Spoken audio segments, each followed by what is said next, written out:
Boa noite para todos, caros amigos e amigas. Eu gostaria de agradecer o convite da Sandra, do Ricardo, do Misraí, porque venho aqui na qualidade de pai, que também tem um filho que está na evangelização de 5 anos e uma de 18 anos. E nesse papel de pai, nosso propósito é fazer uma reflexão a respeito da evangelização dos espíritos que foram confiados à nossa responsabilidade, sempre baseando a nossa reflexão na obra básica do codificador Allan Kardec e na obra subsidiária que nós consideramos um presente da espiritualidade superior a todos nós que já tomamos a decisão da evolução consciente, da educação moral e do aprimoramento íntimo, buscando alcançar os planos superiores da vida com segurança, com felicidade, em paz, em harmonia conosco e com o nosso semelhante. O livro Entre a Terra e o Céu, nosso objetivo hoje não é contar a história desse livro, mas apenas fazer algumas referências. Está dito assim no prefácio escrito por Emmanuel através de Francisco Cândido Xavier. Em cada capítulo encontramos a nós mesmos, com nossos velhos problemas de amor e ódio, simpatia e desafeto, através da cristalização mental em certas fases do caminho, na penumbra de nossos sonhos imprecisos ou na sombra das paixões, que por vezes nos arrastam a profundos despenhadeiros. Então, Emmanuel está citando aqui uma jornada. E quando nós tomamos contato com a doutrina espírita, algo acontece dentro de nós, da nossa mente, que nós somos convidados a enxergar a vida de uma perspectiva muito mais ampla. Porque a grande beleza da vida não se restringe mais a um intervalo de tempo que vai do berço até o túmulo. Com a doutrina espírita nós aprendemos que berço e túmulo são estações inúmeras de uma viagem muito mais ampla. É isso que nós aprendemos. De uma viagem muito ampla. A viagem do espírito imortal. De modo que nós podemos dizer que a doutrina espírita amplia os problemas. Se você achou que tinha problemas, ao se tornar espírita, você multiplica por 1000. Porque a maioria das pessoas dorme um sono gostoso, que é o sono da carne. E acorda de uma ilusão dolorosa ao desencarnar. Então não é nenhum sentimento de masoquismo do espírita, é que o espírita prefere acordar enquanto está encarnado. Prefere caminhar de olhos bem abertos. Essa é a proposta da doutrina. E quando ampliamos a nossa visão, amplia-se também a nossa responsabilidade. E nós vamos percebendo que, na jornada evolutiva, todos nós cristalizamos a mente em alguns pontos do caminho. São as chamadas cristalizações mentais. Portanto, se na encarnação passada você foi assassinado, possivelmente sua mente está conectada a esse fato. Se nessa encarnação ou se na passada você estava casado e o seu companheiro ou companheira o abandonou e foi procurar outro, possivelmente a sua mente está cristalizada nessa experiência. E assim vai. Se você tinha uma empresa e seu sócio lhe deu um prejuízo e você ficou sem nada. Porque a vida é repleta de acontecimentos, de circunstâncias que vão cruzando o nosso destino. Todas elas buscando o nosso burilamento. Mas nem sempre nós estamos de olhos abertos. Nem sempre nós estamos acordados para as realidades do espírito imortal. Por essa razão, é natural que a mente cristalize-se em alguns pontos. Por isso, a proposta da evangelização é muito mais ampla do que a proposta da intelectualização ou da formação cultural.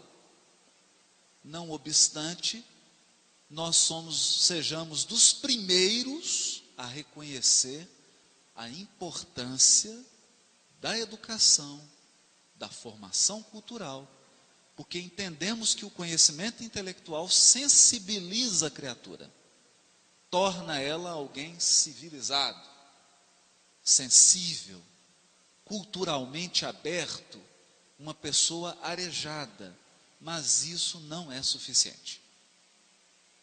Não é suficiente. Ninguém suicida porque não conhece a arte moderna. Ninguém toma antidepressivo porque não consegue resolver uma equação de integral ou de derivada. As pessoas adoecem, entram em depressão, chegando ao extremo do suicídio, por problemas relacionados ao sentimento. Por isso diz o benfeitor Emmanuel, os nossos velhos problemas. Velhos problemas. Problemas de amor, problema de ódio. Problemas de simpatia e de desafeto. São os problemas. O que nos angustiam, o que nos martirizam. E aqui surge a pergunta, e essa pergunta, como um letreiro luminoso, toda hora ela pisca nesse livro. Como pai, como mãe, naturalmente você alimenta o seu filho. Nós sabemos disso. Precisa nutrir a criança. Ninguém aqui se esquece porque nós estamos lidando com pais responsáveis, não com pais criminosos. Ninguém aqui se esquece de vestir os filhos. E muitos vestem com um bom gosto extremo. Ninguém aqui se esquece de matricular sua criança numa escola. Há mães que gastam semanas pesquisando a escola, conversando com a professora, sabendo qual que é o método pedagógico, se inteirando das atividades. Por quê? Porque todos querem um filho saudável, educado, preparado para um mercado profissional, um filho que tenha condições de resolver-se, de alcançar a sua independência econômica, a sua independência financeira. Mas por que os pais não esperam que com 18 anos o seu filho vai ser um usuário de crack? Por que os pais não esperam que com 25 anos seu filho vai ter uma eclosão, um surto psicótico? Ou que a sua filha, depois de ser abandonada pelo marido, vai suicidar-se? Por que a nossa sociedade não se preocupa com a educação do sentimento? Com a formação moral? Por que essas questões são sequer mencionadas nos programas educativos? Essa é uma reflexão que a reunião de pais da evangelização da infância nos convida a fazer. Nos convida a fazer. Não mais de uma perspectiva religiosa tradicional, Porque antes nós sentávamos nos bancos da igreja para saber o que deveríamos vestir e o que não deveríamos vestir. Se a saia deve ser para baixo do joelho, ou se deve ser quantos palmos para cima. Quando se falava em religiosidade, em educação moral, nós estávamos preocupados com normas de etiqueta social. O que comer, o que vestir, o que falar, como se comportar, ou como fingir que somos alguém em conexão com Deus. Hoje, os bancos da casa espírita, todos fazemos reflexões mais profundas. Mais profundas. A nossa reflexão passa por como ensinar o seu filho a ser prejudicado por alguém, mas não afogar-se na mágoa. Como ensinar o seu filho a sofrer uma grande frustração decorrente de uma expiação e manter-se sereno e confiante em Deus.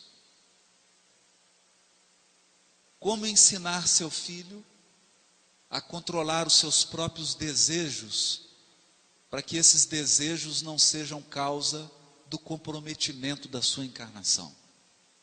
São questões graves.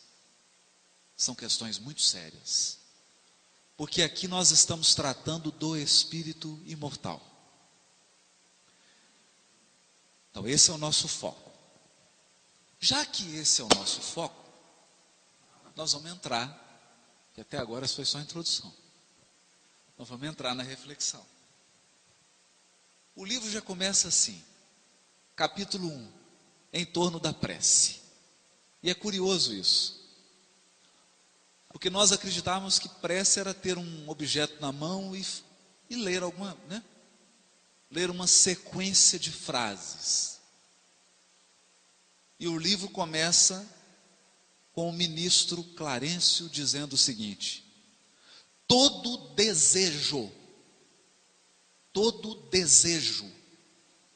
é manancial de poder. Está no capítulo 1 do livro Entre a Terra e o Céu. Quando eu li isso aqui, eu me perguntei: será que eu ensino isso para o meu filho de 5 anos? Será que eu fui capaz de ensinar isso para minha filha de 18? Todo desejo é manancial de poder. O desejo é uma força poderosíssima. Tudo que você deseja virá ao seu encontro. Eu não estou dizendo que é agora. Porque nós estamos falando de espíritos imortais. Tudo que você deseja virá ao seu encontro. Mas engana-se profundamente quem acha que o ser humano só deseja coisas boas.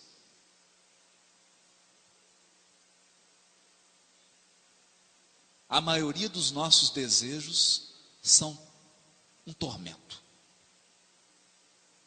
Um tormento.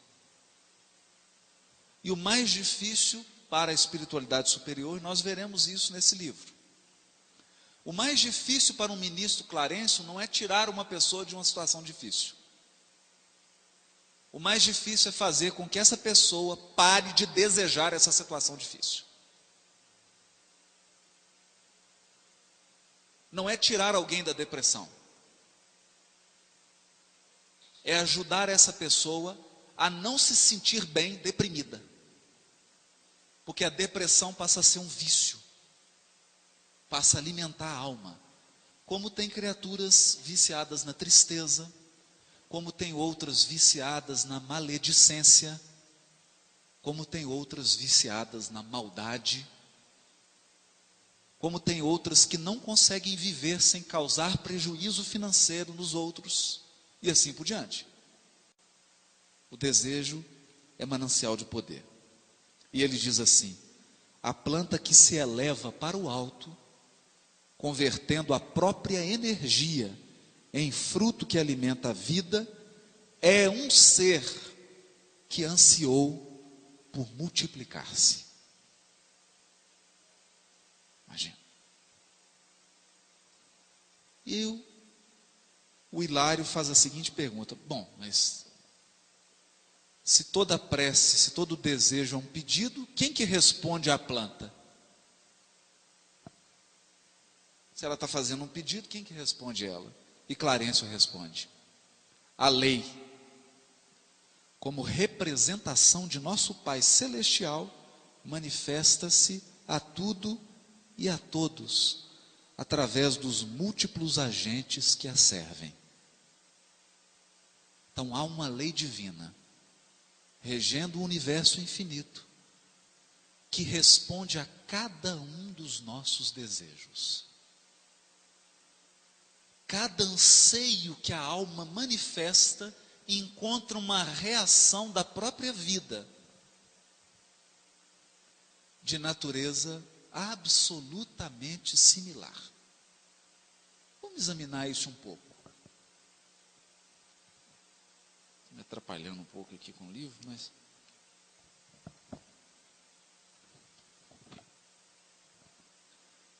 Clarencio prossegue. Em nome de Deus, as criaturas, tanto quanto possível, atendem às criaturas. Atendem às criaturas. Olha que interessante isso. Assim como possuímos em eletricidade os transformadores de energia para o adequado aproveitamento da força, temos igualmente em todos os domínios do universo os transformadores da bênção, do socorro, do esclarecimento. As correntes centrais da vida partem do Todo-Poderoso e descem em fluxo, transubstanciadas de maneira infinita. Da luz suprema à treva total e vice-versa, temos o fluxo e o refluxo do sopro do Criador, através de seres incontáveis, escalonados em todos os tons do instinto da inteligência, da razão, da humanidade e da angelitude. Então, vamos esmiuçar isso aqui um pouco. A primeira coisa que eu aprendi com esse texto é que nessa jornada você pode estar no instinto, ainda numa faixa animal, e não nos enganemos, há muitas pessoas andando na savassi de terno e gravata, cuja sintonia mental é a mesma de uma fera no zoológico. Está ainda no estágio do instinto absoluto. Temos outras que estão na fase da inteligência.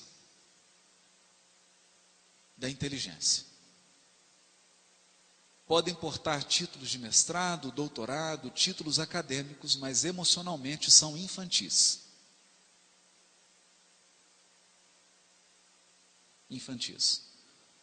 Se fizéssemos uma avaliação, ele entraria no primeiro período da evangelização da infância do Manuel Felipe Santiago.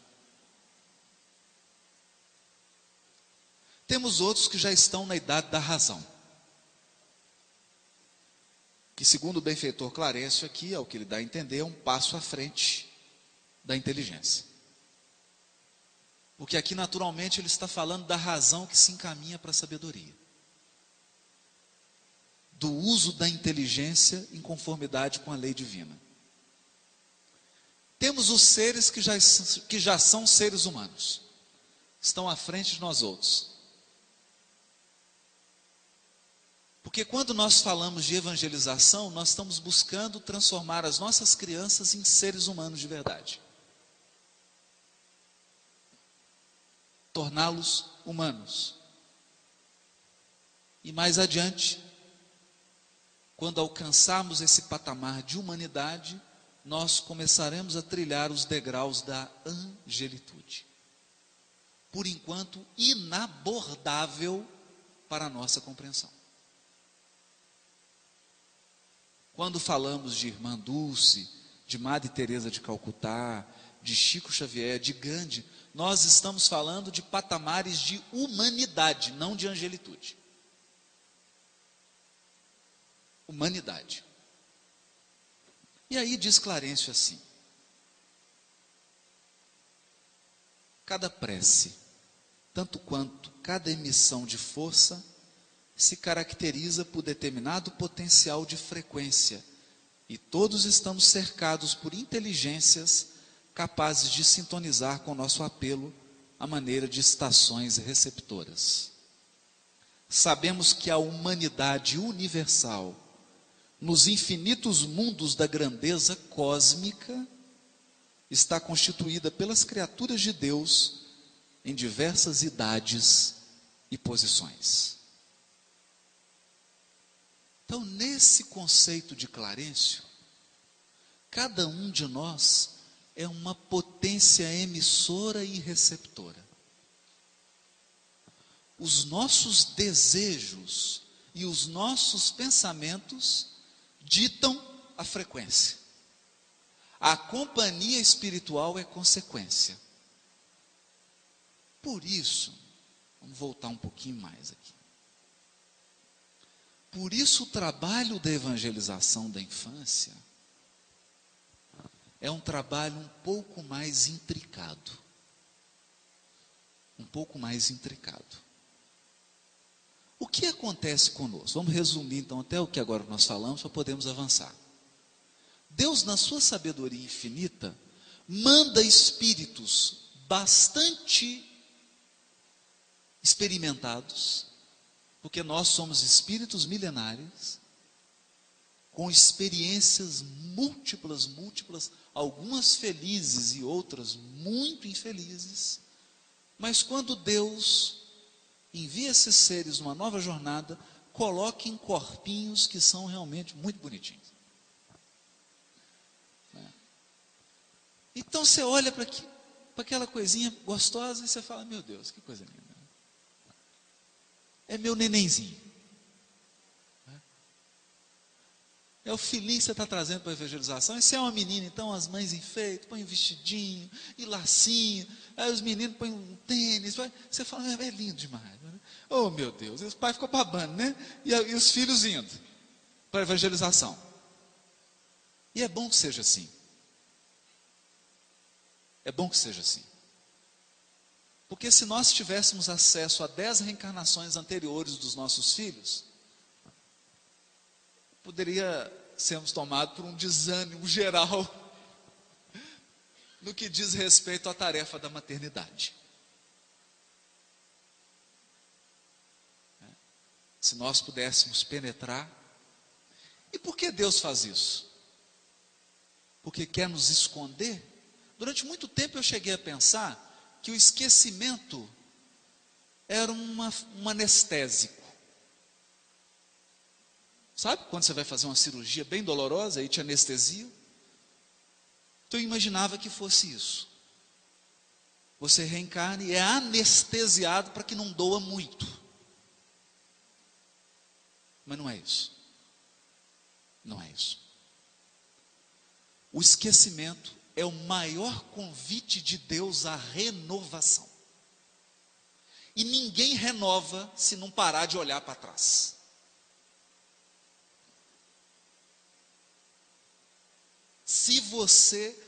Eu fico profundamente triste, o Ricardo sabe disso, profundamente triste, quando as pessoas utilizam a sua inteligência para ficar descobrindo quem foi a reencarnação de quem.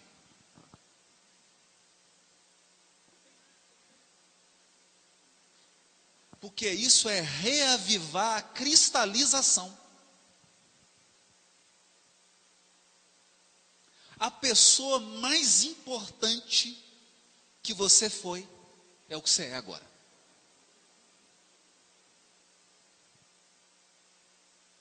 É o que você é agora. Porque acredite, você era pior. Sim.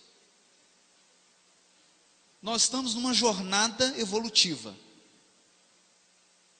Aprendemos no livro dos Espíritos que não existe retrocesso. Então você é melhor do que ontem. Isso significa que nas reencarnações anteriores você era pior do que é hoje. Eu não quero conhecer você antes. Eu prefiro você agora. Com todos os seus defeitos e com todas as suas qualidades. Cristalização mental. Cristalização mental. Portanto, recebemos a bênção do esquecimento. Recebemos uma criança num corpinho pequenininho que vai se formar. Para quê? Para que a todo momento esse espírito que nós recebemos como filho receba um convite da renovação.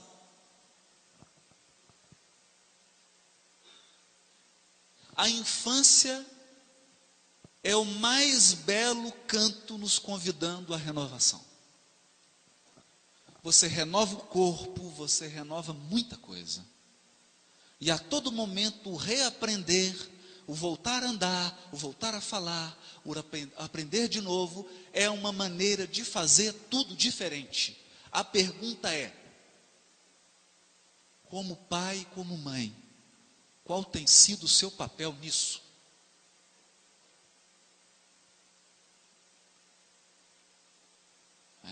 Porque nós estamos falando de evangelização de almas. De almas. De espíritos imortais. Nós somos agentes da renovação dos nossos filhos? Ou agentes da cristalização?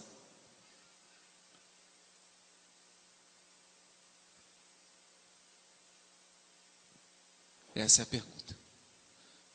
Toda vez que entra uma criança aqui para a evangelização da infância, entra uma família e uma história espiritual junto com ela.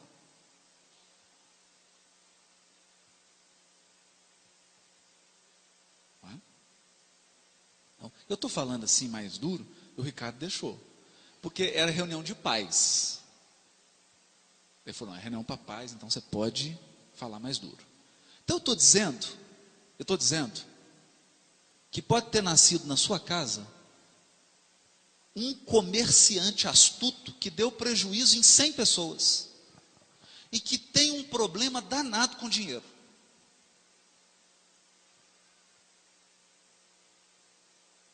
Pode estar na sua casa alguém que já suicidou 10 vezes e que é um espírito muito propenso à depressão e ao suicídio. Pode estar no bercinho da sua casa uma criança encantadora que traz desvios na área da sexualidade de 2, 3 mil anos e que nessa encarnação vai encontrar com 150, 200 companheiros das encarnações passadas. O que vai ser? Alguns eles já começam a encontrar na evangelização. Eles entram na salinha, um olha para o outro e o olhinho brilha, né? Assustar? Não. Renovar. Eu me recordo na época ano passado, na campanha do Congresso Espírita Brasileiro, em homenagem ao Chico Xavier, e colocaram uma frase que foi uma frase muito bonita, né? Uma frase que o Chico disse em uma entrevista. Ele disse assim: tudo que eu aprendi com a doutrina espírita é que nós precisamos nos renovar sempre. Renovar sempre. Para melhor, claro. Para melhor. Porque se não for para melhor, para que alterar? Alterar para piorar? Não, para melhorar. Então é essa a responsabilidade. E isso não passa, esse processo de renovação não acontece se os evangelizadores e se nós pais não tivermos a habilidade de lidar com essas tendências do coração.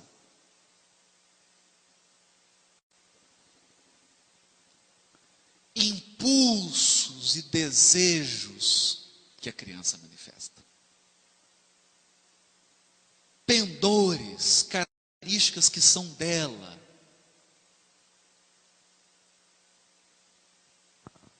que são um letreiro. Às vezes só a gente que é pai e mãe não enxerga, né?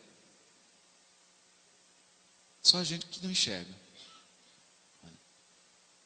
O melhor treino, às vezes, é trocar de filho por um dia, né? Porque você cataloga em meia hora todos os defeitos do filho do seu colega.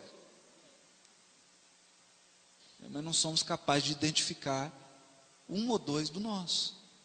Porque a criança estampa. A criança pede o concurso para a renovação. Imagine. Se eu desencarnasse hoje, fosse nascer daqui 5 anos, tivesse a oportunidade de conversar com os meus pais, eu ia ter uma conversa muito franca, muito tensa com eles. Eu só ia pedir para eles o seguinte: pelo amor de Deus, não me deixa cair de novo. Eu quero acertar dessa vez. E eu queria contar com você, mãe, com você, pai, como parceiros nessa minha jornada de aperfeiçoamento. Esse aqui sou eu, está aqui, ó. Esse aqui sou eu. E quem sou eu? Página 84, capítulo 10 do livro Entre a Terra e o Céu.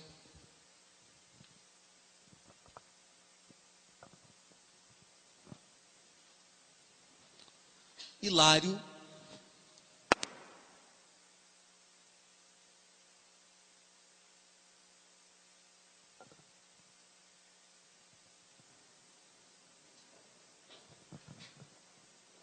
vira para Clarencio, e quando fala das crianças que morrem de meningite, das crianças que desencarnam com acidente, das crianças que manifestam um câncer em tenra idade, e de todas as que nós encarnados chamamos de tragédias, que ocorrem a seres muito pequenininhos e muito bonitinhos, e que a gente se questiona por quê. Ele faz essa pergunta.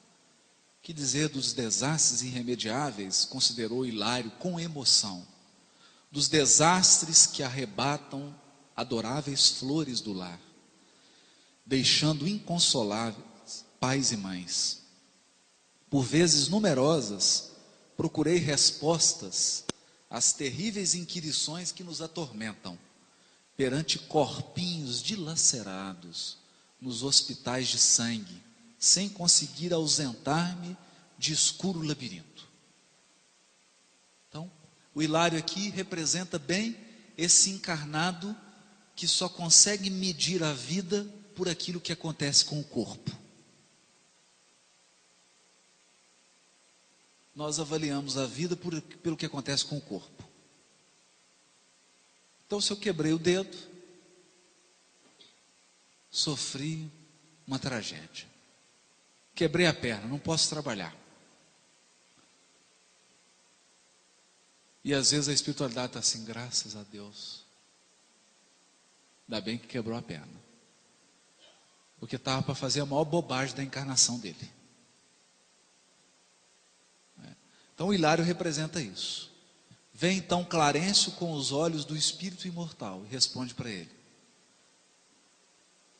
cada qual de nós renasce na terra, apreciou o ministro, a exprimir na matéria densa no corpo o patrimônio de bens ou males que incorporamos aos tecidos sutis da alma. A patogenia, na essência, envolve estudos que remontam ao corpo espiritual, para que não seja um quadro de conclusões falhas ou de todo irreais. Voltando à terra, atraímos os acontecimentos agradáveis ou desagradáveis. Atraímos os acontecimentos agradáveis ou desagradáveis, segundo os títulos de trabalho que já conquistamos, e esses são os acontecimentos agradáveis, ou conforme as necessidades de redenção, acontecimentos desagradáveis. A carne, de certo modo, em muitas circunstâncias, não é apenas um vaso divino para o crescimento de nossas potencialidades, mas também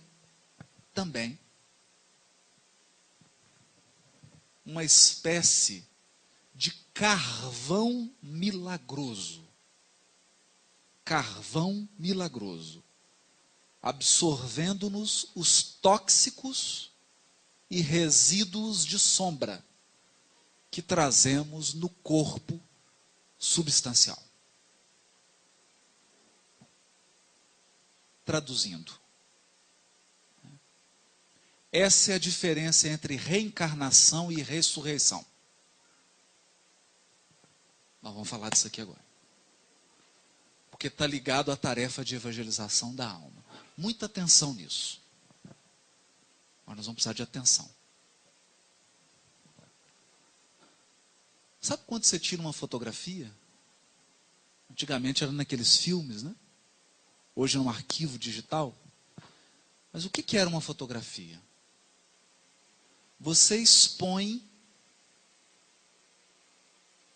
uma lente a uma quantidade determinada de luz e sombra.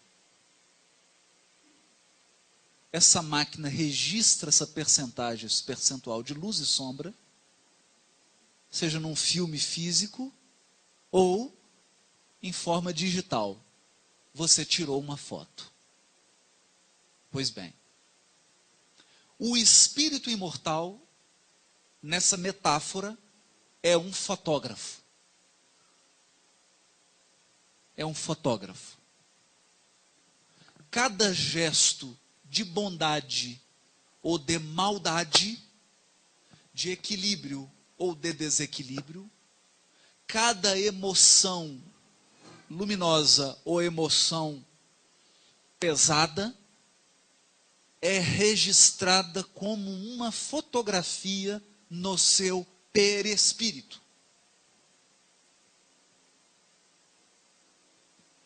Está no seu perispírito. Está lá registrado. Aquilo é um imã. Um imã. Aquilo é um imã. Durante muitos séculos nós fomos educados religiosamente a imaginar que Deus está com uma beca preta num tribunal julgando seus filhos. Não. Esqueçam a beca, esqueçam o tribunal. A única coisa que Deus faz nesse universo é salvar seus filhos deles mesmos. Porque cada fotografia que você tira é uma força que você incorporou. Então, se eu tomo de um punhal aqui agora e mato o Mateus, sem nenhum trocadilho, eu tirei uma fotografia tenebrosa que ficará incorporada ao meu perispírito.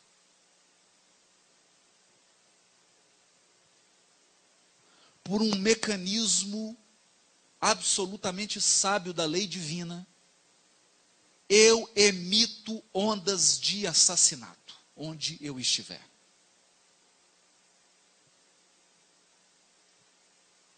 Eu respiro o homicídio.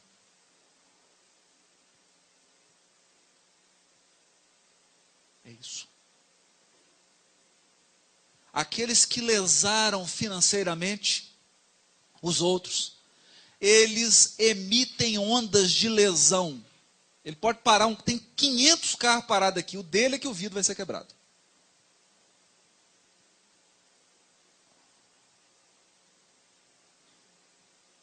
É assim. E o que acontece?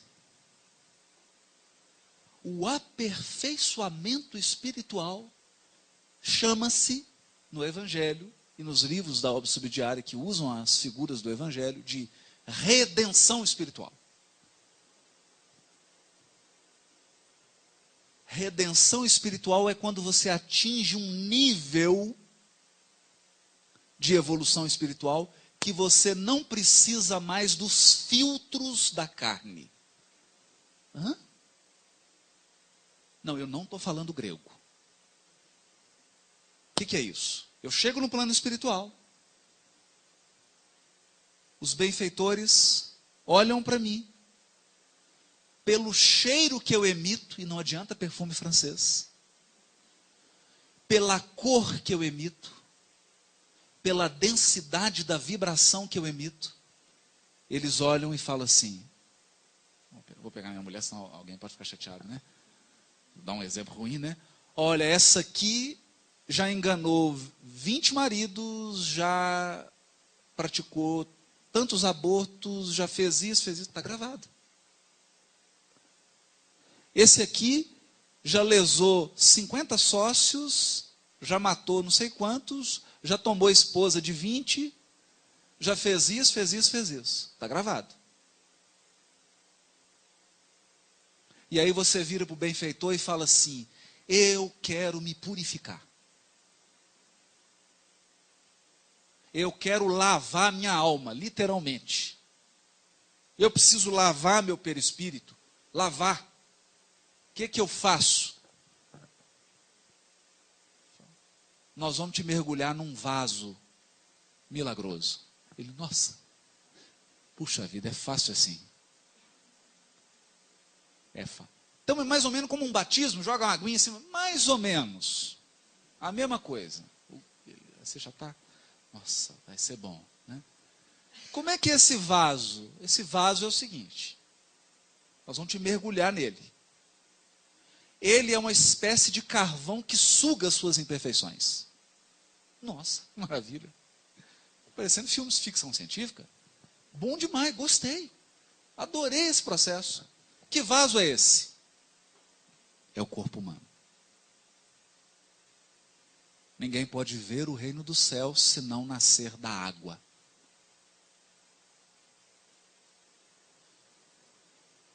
Aí vem aquele espírito e os pais estão bonitinhos. Ele vem com a paralisia cerebral. Aí os pais entram aqui na casa espírita e choram quando conversam com a gente. E a gente fala para eles, solta foguete e faz uma festa. Porque o perispírito do seu filho está sendo limpo. O espírito do seu filho está sendo purificado. É isso que Clarence está falando.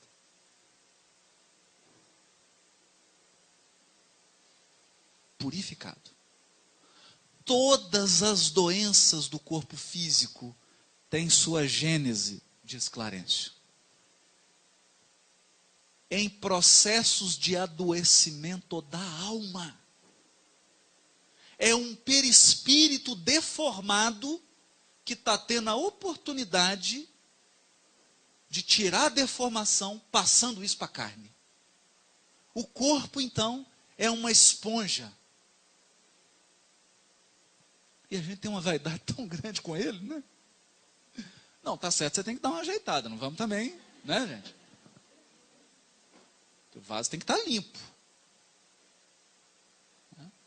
É isso. Aí você se pergunta, por que aquela pessoa tinha 5 pessoas no carro, e caiu, o carro capotou 20 vezes, só ele desencarnou? Por quê? Porque só ele tinha o imã nele.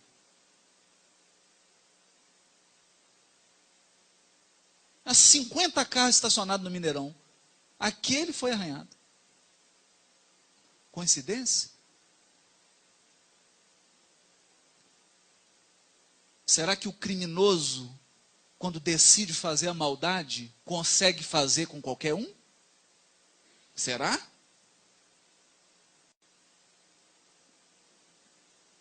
Será? Será que a lei divina cochila? Ou há um processo de absoluta sintonia? De absoluta sintonia.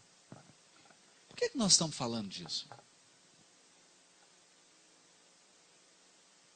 Porque nós estamos dizendo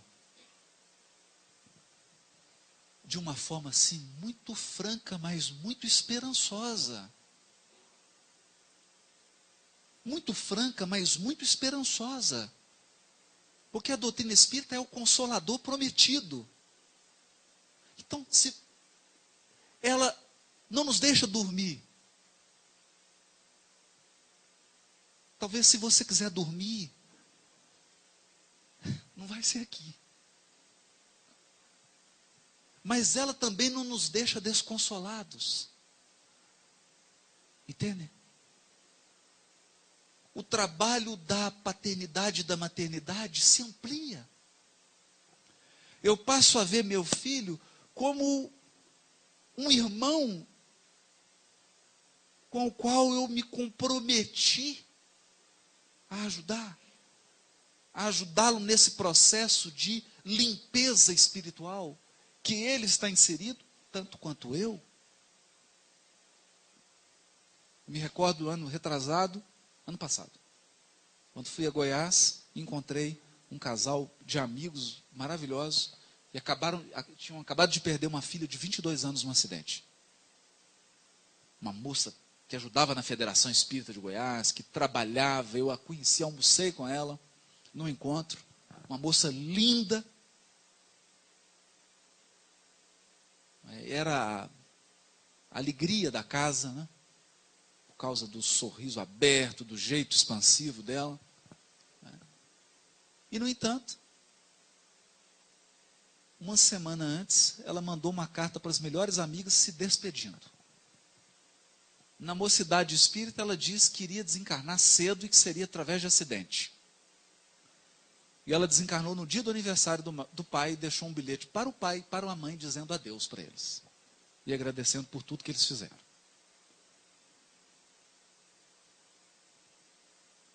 De modo que eles tinham certeza por dentro, de que ela passaria por um processo de purificação da alma. Não me perguntem o que leva um espírito a necessitar desencarnar com 22 anos. Eu não sei. Que tipo de aprendizado, o que acontece nesse choque emocional? O que isso faz cair de sujidade no perispírito? O que isso purifica a alma? Eu não sei. Eu só sei que purifica. É o que eu aprendi.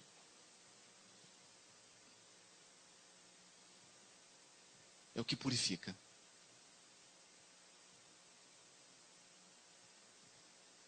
Então, nessa visão consoladora, e eles falavam, nós conversamos, estava eu e Cláudio conversando com eles, eles falavam assim, dói para sempre. Perder um filho dói para sempre. Quando que acaba a dor? Quando a gente reencontra. E eu passei a pensar nisso. Eu comecei a fazer uma reflexão comigo mesmo e perceber que eu não estava compreendendo a doutrina espírita. Sabe por quê? Porque eu estava olhando a doutrina espírita como alguém que está no berço olhando para o túmulo.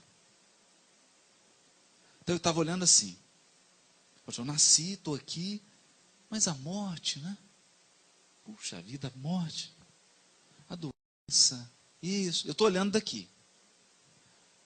Talvez a perspectiva mais interessante seja essa. Eu estou aqui, dando trabalho para o Henrique que está filmando. Depois do túmulo, eu estou aqui do lado verdadeiro da vida. Do lado espiritual e real. Olhando para os que vêm vindo. Porque encarnar faz parte do efeito sonoro, né? Encarnar é uma viagem. É um bilhetinho que você compra. pode olhar aí que no verso tem a volta. Mas fica tranquilo, a data está apagada. Você compra a ida e volta. Ida e volta. Então a perspectiva de quem olha aqui, se eu olhei aqui, daqui, eu penso assim, os meus amigos de Goiás vieram antes, a filha foi depois, mas ela voltou antes.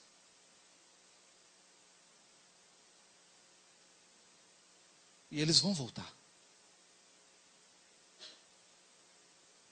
A questão não é voltar antes ou depois, todo mundo vai voltar. Pode contar isso? Pode dar essa notícia aqui? Todo mundo aqui vai desencarnar. Então todos aqui vão voltar. A questão se é antes ou depois é um detalhe de anos.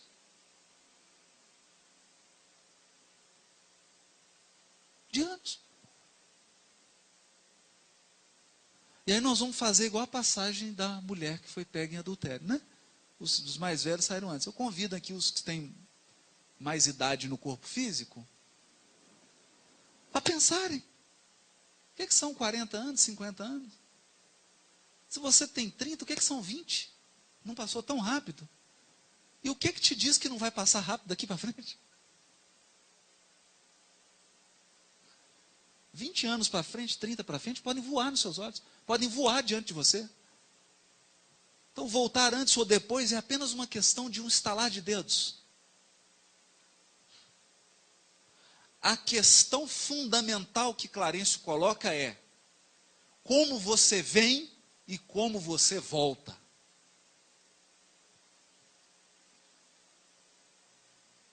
Você vai voltar. Querendo ou não querendo. Gostando ou não gostando. Como vai voltar? Como que o filho que foi entregue para nós vai voltar?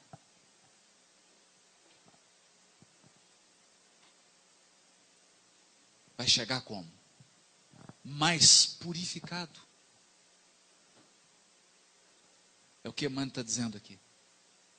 Vai voltar com maior domínio sobre si mesmo ou com maior domínio sobre os outros? Porque a nossa sociedade só nos ensina a ter poder sobre os outros, mas não ensina nenhum poder sobre nós mesmos, sobre os nossos desejos, sobre as nossas emoções, sobre os nossos pensamentos, sobre os nossos sonhos e anseios. Domínio sobre si mesmo. Educação moral.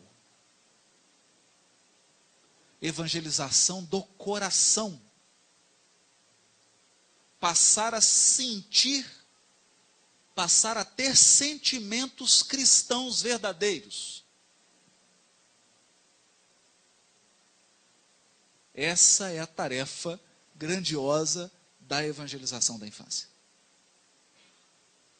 E essa é a tarefa infinita da maternidade e da paternidade. Reestruturação, formação de espíritos, para as realidades eternas, não para as realidades efêmeras. Com isso, quando nós enxergamos esses valores, o que acontece? Nós vamos desvalorizar os recursos da terra, mas que isso seria ingratidão. Desvalorizar o corpo físico, desvalorizar os recursos materiais, desvalorizar as oportunidades de trabalho, e tudo que existe no mundo material é ingratidão. Porque todos os recursos estão aqui para favorecerem o nosso aprimoramento. E acreditem, por mais que pareçam enormes, os recursos que existem na Terra são um grãozinho de areia diante das riquezas do universo infinito.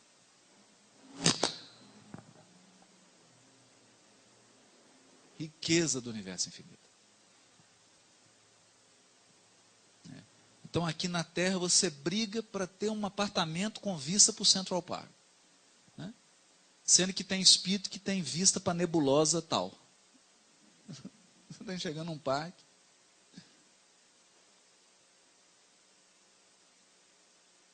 É uma riqueza imensa. Mas riqueza que vai se tornando acessível somente para aqueles que educaram os próprios desejos.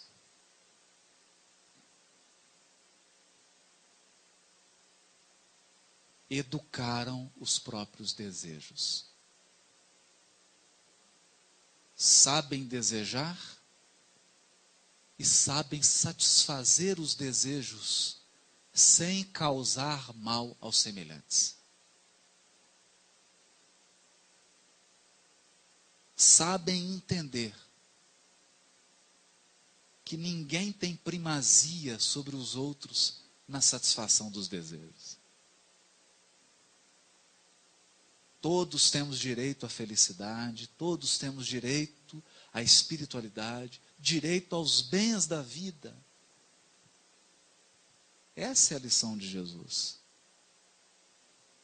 Essa é a lição de Jesus. Por isso Chico dizia que ele ficava muito preocupado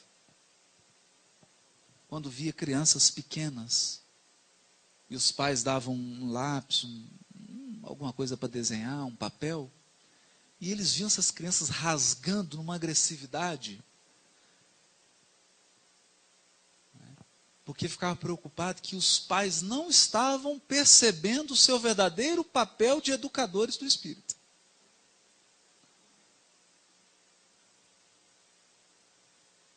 Não estavam proporcionando a bênção do Evangelho, que é um processo de educação das emoções. Eu disse educação das emoções, porque graças a Deus, nós já saímos dos processos religiosos de proibição. Não pode fazer isso, não pode fazer aquilo, não pode fazer assim, não pode vestir isso, não pode isso. Nós já temos maturidade espiritual suficiente para, acompanhando Emmanuel, dizer, não proibição, mas educação. Educar. Educar. Sem o Evangelho, eu não vejo como. Eu não vejo como. Eu já vi pessoas invernizadas. É diferente.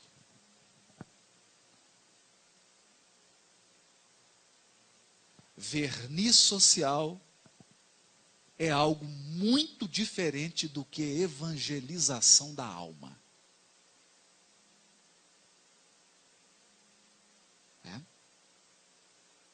Porque a evolução do espírito não é medida pela etiqueta que você tem.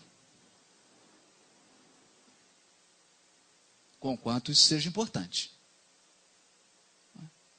Civilização, educação, etiqueta, isso é muito importante. Muito importante. Esse país seria outro se tivesse um pouquinho mais. Mas não é suficiente. Não é suficiente.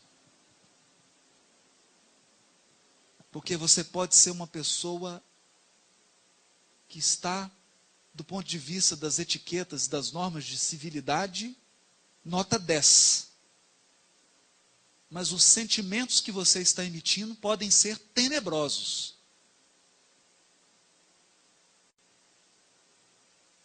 Então existe formosura física e formosura da alma. E uma alma formosa é algo encantador. Encantador. Alguém que seja fraterno. Uma pessoa que tem empatia. que tem simplicidade,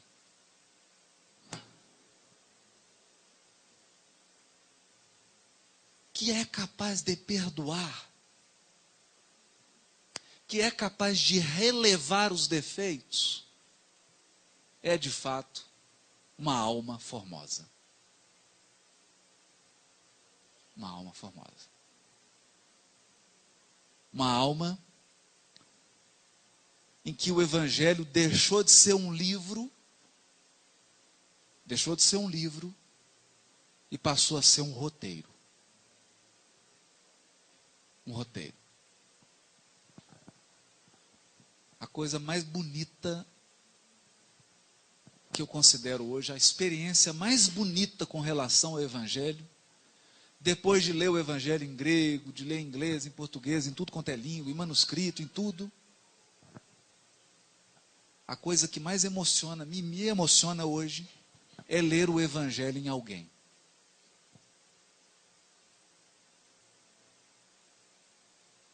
Quando você encontra alguém e a presença daquela pessoa é como se estivesse lendo uma página do Evangelho. É como não? É ler uma página do Evangelho.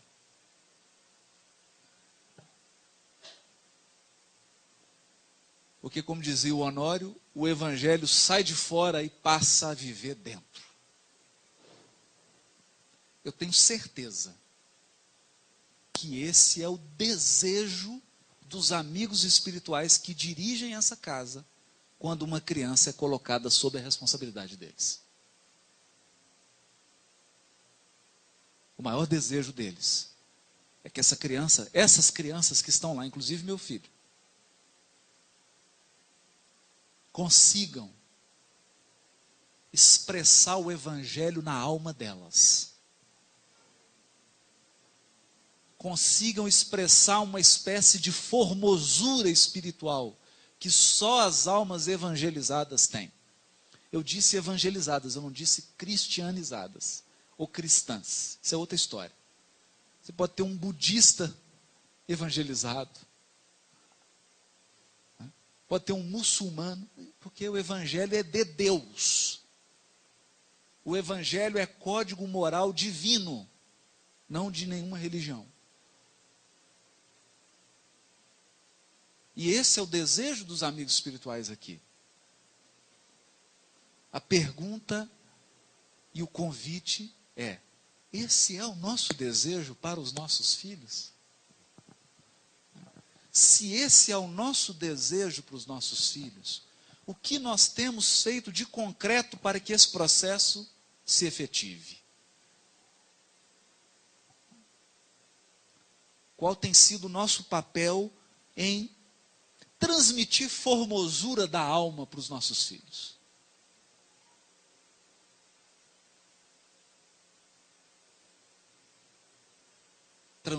Transmitir formosura da alma. Não dizer para ele: olha, isso é certo, isso é errado. Não.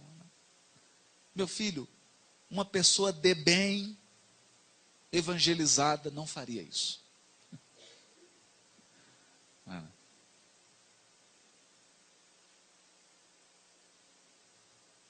Esse é o desafio e essa é a proposta. Lembrando também que nós estamos compartilhando. Deus não vai entregar para o Haroldo Dutra Dias a tarefa de formar um anjo. Porque eu não tenho recursos para isso. De modo que nós recebemos os Espíritos que precisam das lições que nós já temos condições de transmitir. Não há pai, não há mãe melhor para o seu filho do que você. Porque esse processo de compartilhar valores do Evangelho não é uma palestra. Não é sentar aqui e fazer uma palestra para o filho. É um processo de magnetizar a alma. E se você não tem ligação com esse espírito, não adianta eu trazer um espírito de outro planeta aqui e colocar, porque você não tem ligação com Ele. Por isso que nós recebemos almas ligadas a nós. Porque sobre elas nós temos influência, nós temos acesso. Você tem aquela pulseirinha que te dá acesso. Porque isso foi construído através dos séculos. E aí nós terminamos com a lição de Clarencio. Somos transformadores da divindade. Deus é um sol infinito, mas nós podemos refletir, nem que seja um pouquinho, da luz divina. E hoje eu tenho plena convicção, estava conversando isso com o Fredinho, que luz é luz. Não importa se é a luz de uma vela, né? Luz é luz. Não tem que ficar acanhado se a luz é numa velinha. Já é luz. Já é luz. Muito obrigado pela paciência de todos e muito obrigado por compartilharem conosco essa oportunidade de estudar a obra de André Luiz. Porque nós não fizemos outra coisa aqui a não ser conversarmos sobre coisas que estão entre a terra e o céu. Muito obrigado.